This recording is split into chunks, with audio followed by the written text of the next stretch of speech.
akan bermukim di daerah seperti ini. Namun dengan adanya program pemerintah yang disebut dengan transmigrasi akan ditempatkan di daerah ini, yang tak lain masih bagian dari daerah teritorial Kabupaten Donggala yang kita cintai. Kami mencari informasi bahwa daerah ini telah dibuka sejak tahun 1971. Kemudian dibangunlah perumahan dan pemukiman dengan jumlah sebanyak 500 unit yang dikerjakan oleh PT Karya Baru dan selesai pada tahun 1973. Kemudian pada tahun 1976 awal sampai akhir 1977 tibalah masyarakat yang akan bermukim di daerah ini yang terdiri dari 5 tahap. Tahap pertama berasal dari Provinsi Jawa Tengah dengan jumlah 75 KK, kurang lebih 245 jiwa. 3 hari kemudian menyusul tahap kedua berasal dari Provinsi Bali dengan jumlah KK 100 kurang lebih 270 jiwa.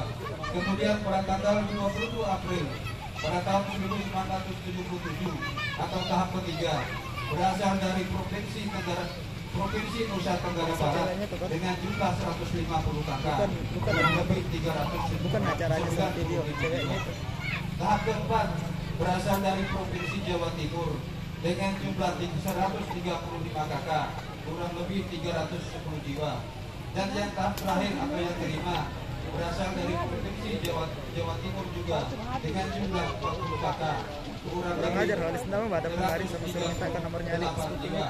Sehingga lengkaplah masyarakat yang bermukim di daerah PT Palona 1 dengan total 500 KK, kurang lebih 1.358 jiwa.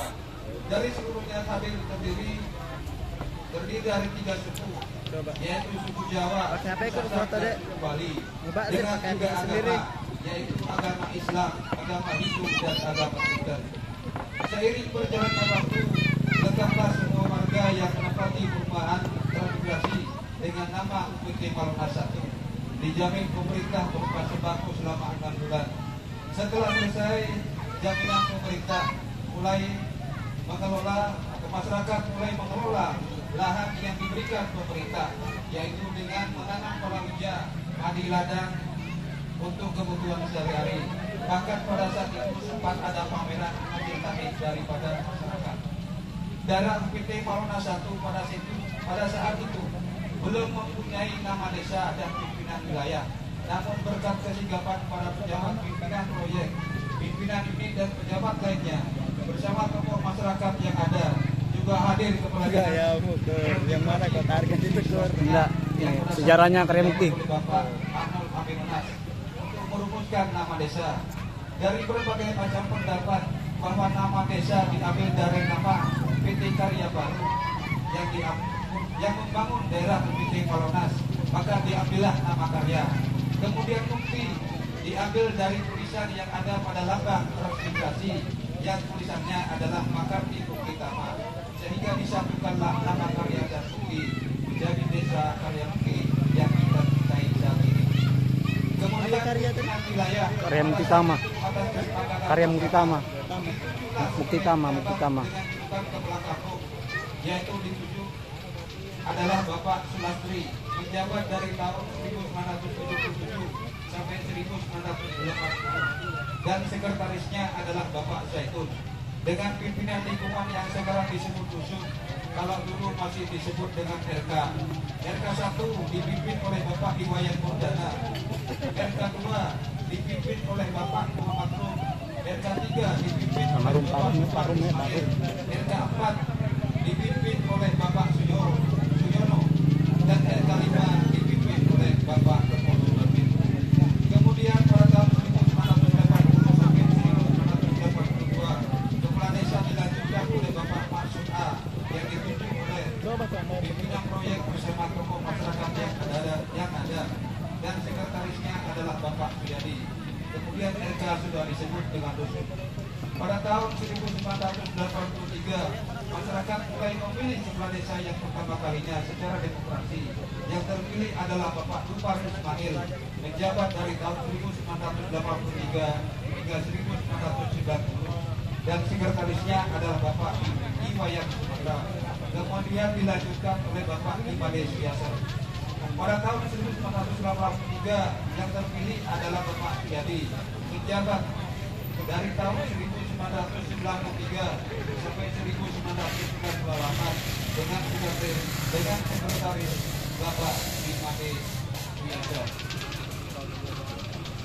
Pada tahun 2001 terpilih adalah Bapak Rudi Hakarana, menjabat dari tahun 2001 sampai 2008 dan sekretarisnya adalah Bapak Herman Karimi, kemudian dilanjutkan oleh Bapak Suwarno. Pada tahun 2008 yang terpilih adalah Bapak Tasbih, menjabat dari tahun 2008 sampai 2013 dan sekretarisnya adalah Bapak Muhammad Sahir SHG, kemudian dilanjutkan oleh Bapak Ikadek Wijaya. Pada tahun 2013 menjabat periode yang kedua kalinya Bapak Tasbih, menjabat dari tahun 2013 sampai 2019 dengan sekretaris Bapak Ikadek Wijaya. Kemudian dilanjutkan oleh Bapak Yatiman Esos. Pada tahun 2019 akhir yang terpilih adalah Bapak Daud SPD, menjabat dari tahun 2020 sampai sekarang dengan sekretaris Bapak Yatiman Esos. Dari semua pejabat pemerintah desa ada masa transisi yang dijabat oleh pelaksana tugas atau PTH. Yang pertama yaitu Bapak Abdullah Ukam, yang kedua Bapak Naim, kemudian Bapak Burhan Kasir, Bapak Nasrul Haji Noke, walaupun umurnya hanya seumur jagung. Kemudian dilanjutkan oleh Bapak Suwarno. Kami sebagai generasi penerus hanya mampu bisa mengucapkan banyak terima kasih kepada seluruh mantan kepala desa dan pelaksana tugas harian. Kami tetap menghargai dan menjunjung tinggi atas jasa-jasa yang mereka curahkan untuk membangun kemajuan desa Karyamukti yang kita cintai.